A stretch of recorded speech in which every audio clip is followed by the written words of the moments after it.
Latest video पाने के लिए इंजीनियरिंग वर्ड को सब्सक्राइब करिए और नोटिफिकेशन पाने के लिए बेल आइकन को प्रेस करिए।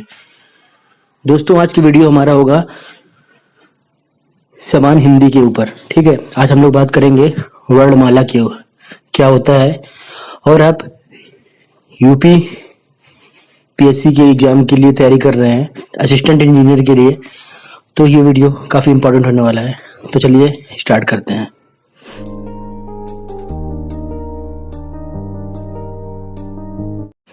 दोस्तों, आज हम बात करते हैं समान हिंदी के ऊपर। ठीक है, यूपीपीएससी एई एग्ज़ाम के लिए ये काफ़ी इम्पोर्टेंट है। मैं ऐसे ही सारे वीडियोस आपके सामने टॉपिक वाइज लेके आऊँगा। आप लोग को सिर्फ जो मैं बता रहा हूँ वो पढ़ के जाना है।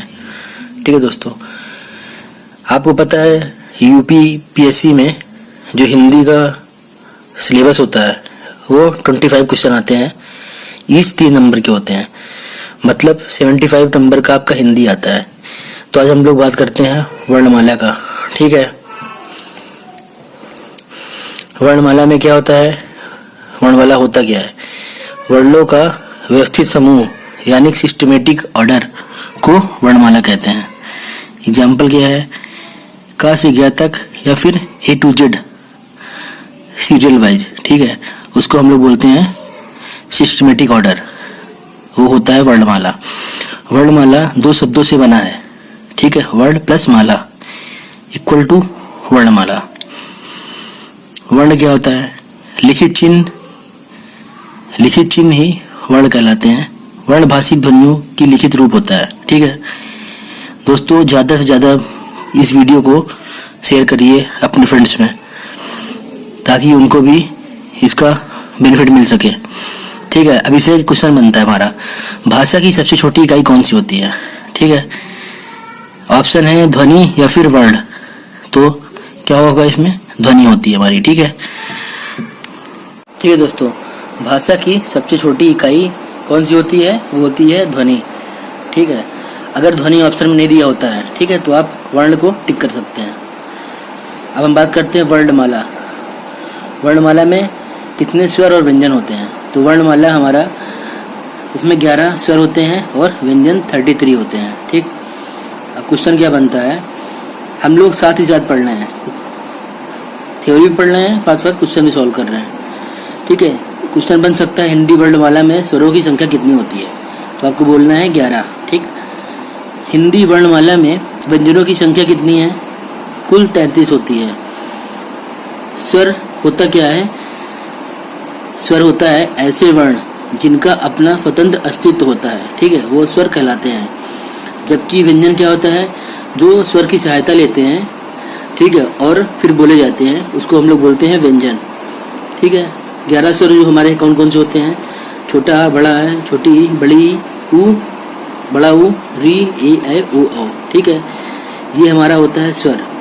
स्वर में क्या होता है? जैसे आ है, ठीक है, बड़ा आ कैसे होगा? इसमें भी हमारा स्वर आ रहा है। ठीक है, आ प्लस छोटा आ इक्वल टू बड़ा आ हो गया। ठीक है, स्वरों के प्रकार। ठीक है, अब हम बात करते हैं स्वरों के प्रकार कितने होते हैं। मात्रा के आधार पर स्वर के प्रकार मुख्यतः 3 होते हैं। हास्य स्वर, ठीक है, दीर्घ स्वर और प्लुत स्वर। हास्य स्वर जो होता है हमारा वो 4 होते हैं। ठीक है, इसको हम लोग क्या बोलते हैं? मूल स्वर भी बोलते हैं। दीर्घ स्वर में कितने होते हैं? 7 होते हैं और प्लुत स्वर होता है। हमारा जो हास्य स्वर जिसको हम लोग मूल स्वर बोलते हैं वो होता है हमारा आ ई उ री। ठीक है, और हमारा दीर्घ स्वर क्या होता है? बाकी इसमें जो बचे हैं वो दीर्घ स्वर में आ गया। आप ध्यान से नोट करते रहिए और मेरे वीडियो को काफ़ी शेयर करिए दोस्तों में। ठीक है, जिससे कि मुझे मोटिवेशन मिलता रहेगा। अब हम बात करते हैं मूल दीर्घ स्वर। ठीक है, वो कौन से होते हैं? बड़ा, बड़ी, ई, ऊ। ठीक है, ये होते हैं मूल दीर्घ स्वर। अगर आपसे पूछ लिया जाता है संयुक्त स्वर कौन से होते हैं? संयुक्त स्वर वो होते हैं जैसे कि हमारा ए हो गया, ऐ हो गया, ओ हो गया, औ हो गया। ठीक है, दीर्घ स्वर के अंदर आते हैं। ठीक है, दीर्घ स्वर के अंदर हमारा आता है मूल दीर्घ स्वर आता है और संयुक्त स्वर आता है। अब हम बात करते हैं इसके बारे में, हास्य स्वर, दीर्घ स्वर और प्लुत स्वर। ये क्या होता है? हास्य स्वर क्या होता है? ऐसे वर्ण जिनके उच्चारण में अत्यंत कम समय लगे उसे हास्य स्वर कहते हैं। ठीक है, जैसे कि आपको बता चुका हूँ ये है। दीर्घ स्वर क्या होता है? ये वो होता है जिसमें हास्य स्वर की अपेक्षा दोगुना समय लगे। और प्लुत स्वर क्या होता है? जिसमें हास्य स्वर की अपेक्षा तिगुना समय लगे, मतलब समय बढ़ रहा है, ये आपको देखना है। ठीक है, प्लुत स्वर जो होता है हमारा वो होता है, एग्जाम्पल होता है ओम। ठीक है, ये आप देख रहे हो ओम, इसका एग्जाम्पल ओम होता है।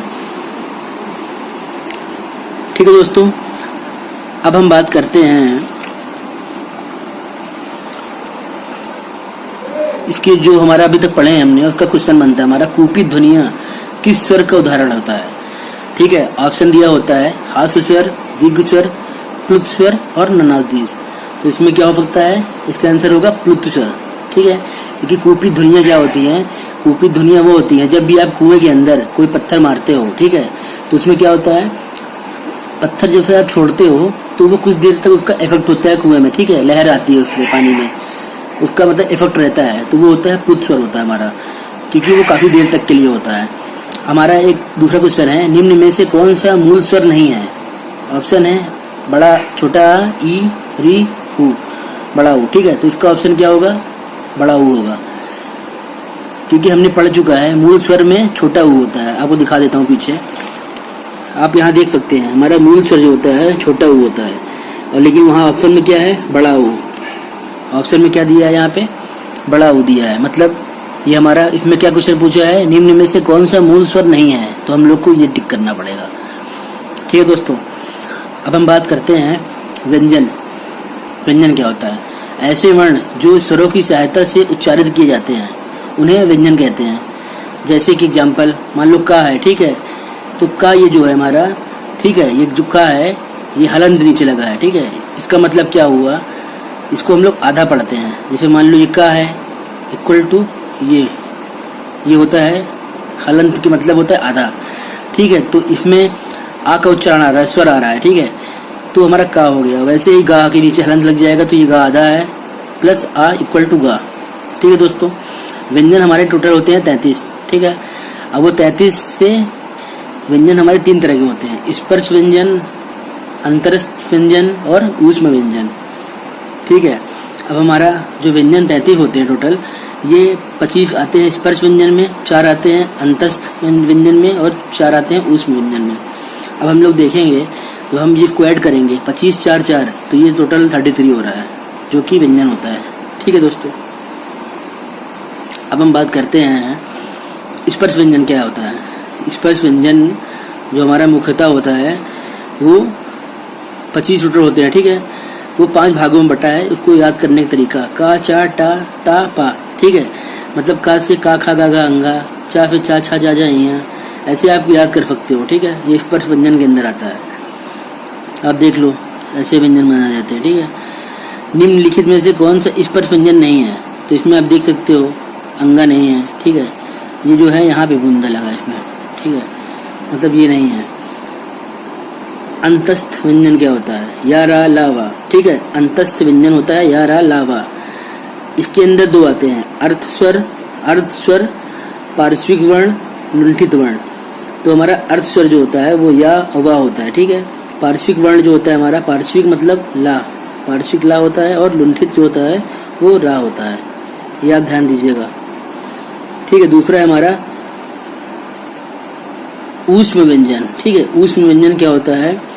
सीटी वाला सा, षटकोण सा, हा, इसको क्या बोलते हैं? तालव्य बोलते हैं। इसका जो चरण होता है सीटी वाला सा का, ये होता है तालव्य में। ठीक है, ये सा जो होता है वो मूर्धन्य होता है, और सादा सा जो होता है ये दंत के अंदर आता है। ठीक है दोस्तों, अब हम लोग संयुक्त वर्ण के बारे में देखते हैं। जो संयुक्त वर्ण हमारा यहाँ पढ़े थे हमने, संयुक्त वर्ण जो होता है वो 4 तरह का होता है। ठीक है, स्रा, छत, त्रा, ज्ञा। ठीक है, ये आप पढ़ रहे हो। इसमें इसको ऐसे हम लोग लिखते हैं, सा प्लस रा। ठीक है, ये ऐसे आता है। अब हम बात करते हैं छा का निर्माण किन 2 वर्णों के मिलने से होता है। ठीक है, तो हम लोगों ने यहाँ पढ़ा था, जो हमारा छा का निर्माण होता है का प्लस सा। ठीक है, का प्लस सा, ये आप देख सकते हो। तो यहाँ पे वही है, तो ये ऑप्शन हमारा सही होगा। अब हमारा आयोग वाह क्या होता है? अन और आहा, ठीक है, ये दो हमारे इसमें जो होते हैं अन आहा। अन को क्या बोलते हैं? अनुस्वर बोलते हैं, और आहा को बोलते हैं विसर्ग। जैसे आहा में एग्जाम्पल हो गया प्रातः हो गया, अता हो गया, सुता हो गया, ये हमारा आहा का एग्जाम्पल है विसर्ग का। अनुस्वार क्या होता है? रंग हो गया, अंग हो गया, जिसमें अंग आ जाए, ठीक है, दंग हो गया, ये हो गया हमारा ये, ठीक है। जो हमारा विसर्ग होता है ये 100% तत्सम शब्द होता है, ठीक है, याद रखिएगा। विसर्ग हमेशा ऑलवेज तत्सम होता है, ठीक है। उच्छिप्त वर्ण क्या होता है? डा ड़ा, ठीक है, ये होता है। वर्णों की संख्या हिंदी में 52 होती है, ठीक है। 52 कैसे होती है आपको बता देता हूँ। हमारे 11 स्वर होते हैं, 33 व्यंजन होते हैं। उच्छिप्त हमारे 2 हो गया, आयोग वाह भी बताया था आपको, ये भी 2 हो गया। संयुक्त वर्ण हमने पीछे बताया था आपको, संयुक्त वर्ण बताया था, ये 4 हो गया, ठीक है। ये टोटल हम लोग मिलाते हैं तो ये 52 हो जाता है, ठीक है। आप भी क्वेश्चन पूछ सकता है, वर्णों की संख्या हिंदी में 52 होती है, ठीक है, तो आप बोल सकते हो। इसमें क्वेश्चन बनता है हमारा, निम्न में से कौन सा मानक वर्ण नहीं है? तो भ्रा नहीं है, ठीक है, भ्रा नहीं है। हिंदी में मानक वर्णों की संख्या कितनी होती है? तो आपको बोलना है 52 होती है, याद रखिएगा। मानक वर्णों की संख्या कितनी होती है? 52 होती है, ठीक है दोस्तों। उम्मीद करता हूँ ये वीडियो आपको अच्छा लगा है, तो प्लीज़ मेरे चैनल को